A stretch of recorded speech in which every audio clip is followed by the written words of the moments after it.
Hey guys, what's up? It's Hens again, and I thought it was quite cool to mess around with OBS in the last, figuring out how to do the last YouTube video. So I thought this time I might try it again, see if I can get better audio.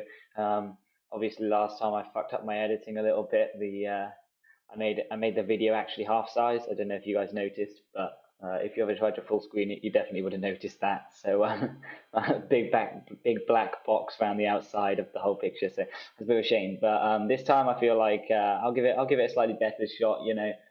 Polish it up, make it look a bit nicer, hopefully. So I thought I would take you through my week one battle, so my prep and then my game as well. So basically, this was my prep going into week one. Um, I think I'll put a picture of my opponent. I'll probably have a little screenshot of my opponent's week one draft here. But this is basically what I built. So I saw immediately that Pillar Swine was quite useful to me, just from the perspective of the fact that it can just eat a hit from so many different things on his team. So a Spadef set is amazing from the perspective that it beats down even +1 Mia Lego unless it's got like Grassinium Z or something like that. It needs a real good tech to be able to take out Pillar Swine, and it probably needs a boost as well, right? So and Pillar Swine will knock it out of Earthquake. So that means that Pillar Swine can set rocks versus pretty much, well, actually any Pokemon on my opponent's draft, pretty much, right? Which is amazing for me because rocks are brilliant for Pressure and Cure in Black, which basically can claim a kill versus a stupid number of things on my team, and a lot of things on my team have trouble killing it, right? Because the only things that can really switch in tend not to be high damage mons. So that was the idea that I wanted to set up Vox early on, and this also made an amazing check to the Volt switches on my opponent's team. So it meant that Mega Manectric couldn't just come in and click Volt switch and get free switches into Q and Black, which would be amazing for me during that game because if I've got 80 attack EVs, that doesn't seem like a lot, but when you think about it, the dual stab of ice and ground, there aren't really many switch-ins to that that don't get hit at least neutrally by one of those. So everything coming in is probably, if I click the right move, going to take about 30% plus rocks. So it's a really good mon to have, I feel like, in this matchup. So next up, I thought I need some things that take on Cure and Black. And I do have Cresselia, and Cresselia can pretty much outright wall most Cure and Black sets. But I thought bringing Cresselia week one just to wall something sounds really boring. So I thought what I'd do is I'd do some berry steals just because it's a lot more fun and interesting, and that's what I joined this league for, right? So it uses the brain a little bit more. It makes the game more fun for me to play.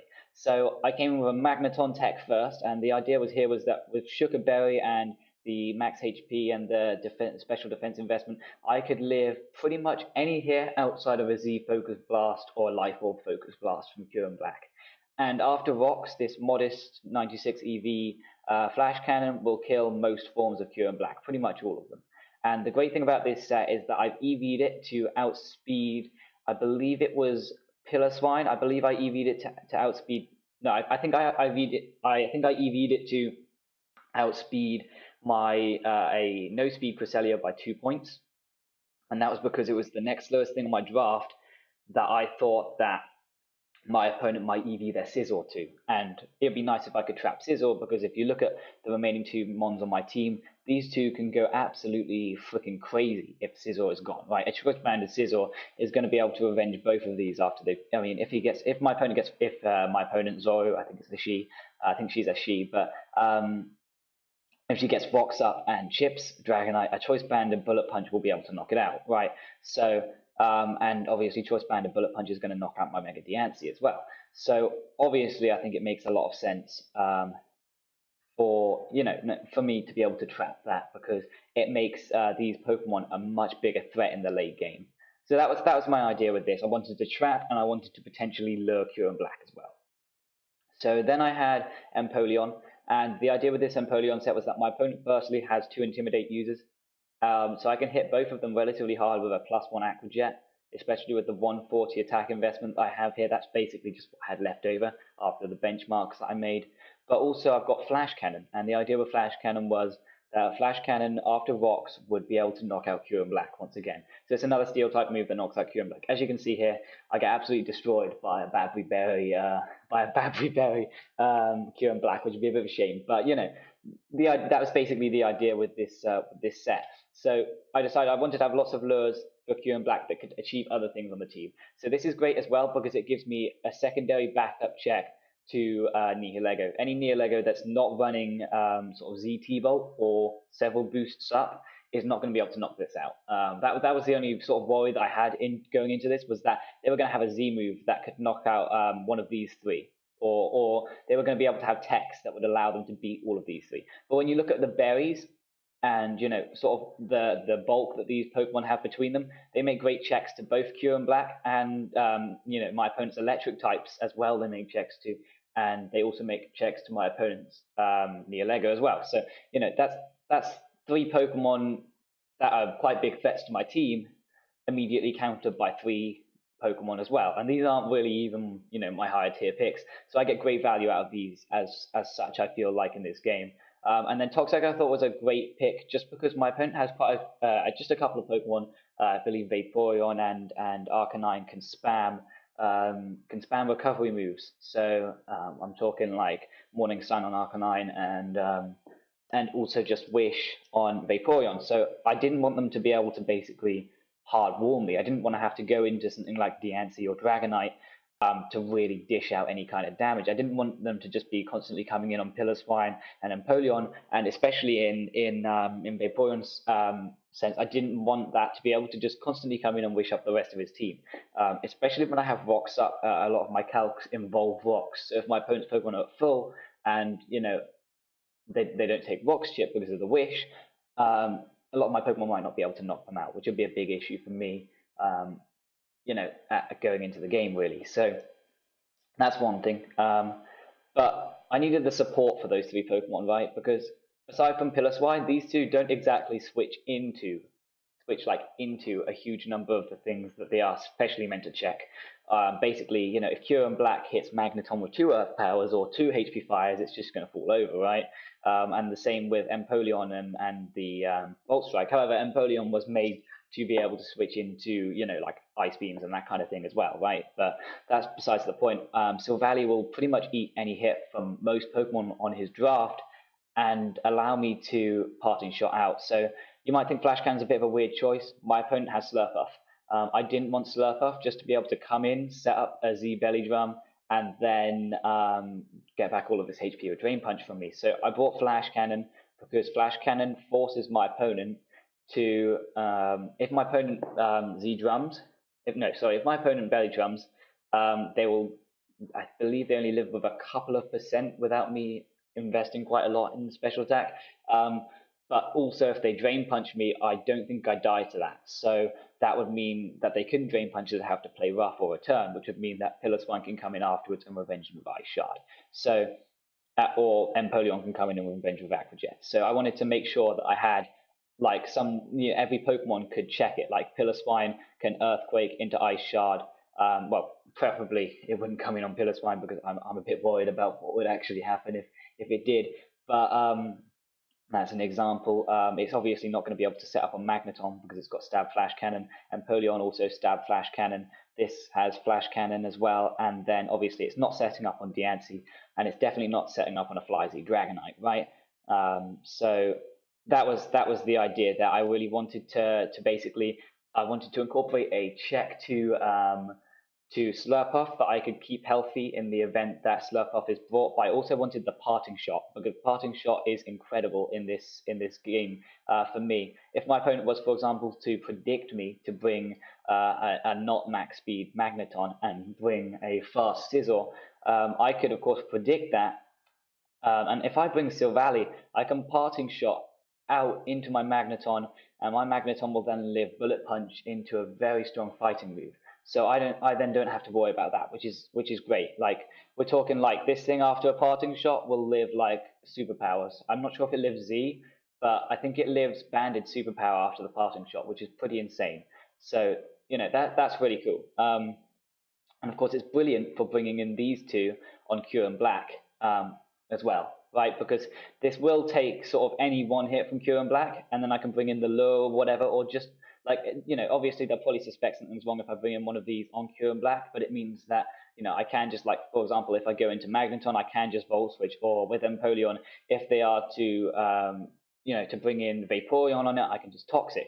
Or do you know what I mean? Like, there's options here, which is great. And then Defog was the last slot. Excuse me. I didn't really want to defog, obviously, because rocks are really good for me in this game. But it aids Dragonite a lot in the late game. And of course, if I feel like in the late game I might need multi-scale to live something from a setup sweeper, it's unlikely because, setup sweepers on my opponent's team, excuse me, the things that I'd be more likely to have trouble with in the late game would be Pokemon like Scarf Curum, which is, it's got Terra Volt, so multi-scale doesn't matter anyway, it's just going to knock you out. And then, of course, Nihilego, which will be hitting me with probably +1, +2 power gem. If it's a +2 power gem, I would be inclined to say I don't live that, right? So I just need to be. I thought, it's there if I need it, right? But obviously, I don't think my opponents are super inclined to bring rocks either, just because I have, Diancie potentially as well to be annoying like that as well. Yeah. So basically, that was the idea with Silvally. It brought a lot of different things to the table for my team, as far like it was very versatile in allowing me to check and pivot and that kind of thing. Extremely useful for me. And obviously it lures Sizzle because it's a fairy type for Magneton, so I can parting shot straight out into Magneton and guaranteed trap it unless it's some godly fast Fightinium Z set. So yeah, that was the plan there. So Diancie was next. I thought if I remove the Sizzle, Diancie becomes a humongous threat to my opponent's team, because then all they really have is a potential Scarf, HP Steel, Nihilego, or a Scarf Cure Black, and that's all they would have to check this. So I thought, if I can parting shot into it from Silvally, that means I can rock polish up versus any Pokemon on this team pretty much, right? And then that means that Cure Black, Scarfers won't be able to outspeed this on my opponent's team. So that was the idea here. And I thought, even better still, I don't have to worry about my speed stat anymore. If I'm rock polishing, I still outspeed them easily outspeeds all the Scarfers on my opponent's team. This is also perfectly quicker than a Jolly Q and Black. So it hits a couple of great speed benchmarks, and it allows me to invest more in my special attack. So, give me that extra sort of 10%, or, well, you'd never really get an extra 10% because, 10% of 100 is, they'd have to be taking 100% in order for you to gain 10% from the nature. But that, you get what I'm saying. I get a lot more damage from running Modest, and I pick up a lot more KOs after rocks and after certain chips like Aqua Jets and sort of like just 30% from Piloswine on resists. So that's brilliant. And then my last one was Flyzy Dragonite. So I knew that if I removed my opponent's Steel type, then Outrage would go crazy because, well, they can't really do much. And I also knew that my opponent, if they were to try and bring a check, they would most likely, if they were trying to bring something that specifically checked Dragonite that was a fairy type that would take an Outrage, that would probably most likely have to be like a defensive Slurpuff. And obviously, if I set up to +1, if I get a substitute, I can just take it out with Z-Fly / Fly kind of thing. Do you know what I mean? And also, I loved substitute because it meant that I only had to set up 1 DD. I could then set up a sub, and my opponent's choice Scarfers would not then be able to really threaten to avenge me so easily. So, for example, Terravolt, Choice Scarf, Ice Beam obviously revenges this like that, because the Terravolt goes straight through multi-scale and I die. So Substitute allowed me to sort of circumvent that as such, and then go on a sweep with Outrage or just Flies instantly. And obviously my opponent doesn't have a huge number of switch-ins to Flying Stab anyway, right? Manectric doesn't want to take a Fly, firstly. And I outspeed it at +1. But additionally, with Substitute, neither of my opponent's Intimidate users can lower my attack stat. So that was another big thought there, because obviously my opponent can cycle Intimidate users, right? If they say, for example, Toxic as I switch in with Vaporeon. Let's say they're Toxic as I switch in to say Vaporeon, expecting that I could get a sub or something, which is a bit silly because they could be running Ice Beam, but whatever. Some situation like that. then my opponent could just cycle Intimidates to stop Pokemon from dying, which would really, really be very frustrating for me because I would just be slowly dying to Toxic. So obviously, Substitute allows me to circumvent a lot of different issues that I felt like, for my team. And also, it didn't feel like to me that Dragonite carrying any other specific coverage was going to be particularly useful for it because all it really needed was those extremely high power stabs. That was what was going to be strongest against my opponent's team. So basically, that's basically the team that I built. Like I said, I could have bought Cress, but I didn't think it would be much fun just to bring like some disgusting fat like that and just try and warm my opponent out. That it's a very boring game to play. So yeah, I'm just going to flick right on over to the battle. Yeah. So this is the battle versus Zoru. I think it's a really good game. A couple of misplays made by both of us, but it's early in the season, and like I said, I mean, I just wanted to have some fun really. So I'll just play the replay. So turn one, I lead off with my Silvally as my opponent leads off with Scizor, and this is kind of perfect for me because my opponent either U-turns and gets basically 0 damage on me, or I get a brilliant parting shot off on them, and that's also beneficial to me, right? So it's win-win for me here just to click parting shot because I know that I'll take somewhere in the region of 60% from Abandoned Bullet Punch, but I also know that for me, I feel like that's worth it. My opponent has a lot of, like Nihilego just checks this great as well anyway. So I might as well just parting shot here. Even if I take a bunch of chip, I know I'll live it quite comfortably, and I know I'll be able to immediately trap him with Magneton. So you'll see here, they immediately go for that, and I'm able to parting shot out and just remove the Scizor right here. And obviously it doesn't do a full amount, but that's enough that it will die to rocks. So now, as you can see here, I can stay in with my Magneton here, and I don't have to worry about what attack he's going for, because of course I've got the Sugar Berry. So I make good use of that, and I now get off a Flash Cannon, and now that's in range of rocks. As you see, my opponent was a bit shocked. I know Volt Switch kills it from that range, so I'm able to Volt Switch out and get rocks up here, and that's terrible for my opponent, because if you look at my opponent's team, the only defogger that they have on this squad is Scizor, right? So Scizor dies to rocks. So now both of these Pokemon are now considered dead. All they are is sacks, which is amazing because these are two of the biggest threats to my team. Gone by turn 7, which is amazing. My opponent makes a really good play here. They go into their Manectric here. However, I feel like they could have thought a bit more about this. Piloswine is obviously the perfect check to Manectric. So unfortunately, they click Volt Switch, and that just allows me to get off an attack on the Vaporeon here. Chip the Vaporeon a little bit. I believe it clicks Wish again. Oh, it clicks Scald. Okay, it clicks Scald. But yeah, I mean, that allows me to get off a Toxic here, which is amazing because that's going to start getting worn down. And I believe I just click Earthquake just in case they want to go into Manectric or something like that. Yeah, and they just sack the Scizor here because they really don't have any switches to Empoleon. As you can see, this set becomes a huge threat after I take out certain stuff. So here I switched out fearing like a ground Inium Z or something like that. Obviously, my Empoleon has been chipped a little bit now, and I was worried that the correct tech could actually knock me out. So I switched into Magneton here. I know that Magneton isn't particularly important to me now because obviously Vaporeon's going to be wishing most times when it comes in, and he can just go hard Manectric. Manectric doesn't absorb Volt Switch anymore, but it doesn't take a lot, right? So that becomes a bit of an issue. So realistically, T-Volt didn't knock out Empoleon. I probably should have just stayed in, clicked Earthquake, and knocked it out, but I switched out. Just to be on the safe side, because obviously Empoleon is so strong versus my opponent, I wanted to make sure. I go into my Diancie here thinking that I am faster and knock him out, but I didn't realize my opponent is running max speed because I have Staraptor on my draft, and I am running Modest because I'm running Rock Polish. So they actually just knocked me out here with the hidden power, Steel. However, I do have the Piloswine, which is a great check. Ignore everyone in the chat because they all just decided to be butt faces right then, but whatever. I made a bit of a choke there going into my Diancie, but it's not really a big deal for me. I was just trying to have a bit of fun, and at the end of the day, Piloswine still checked it in the back, right?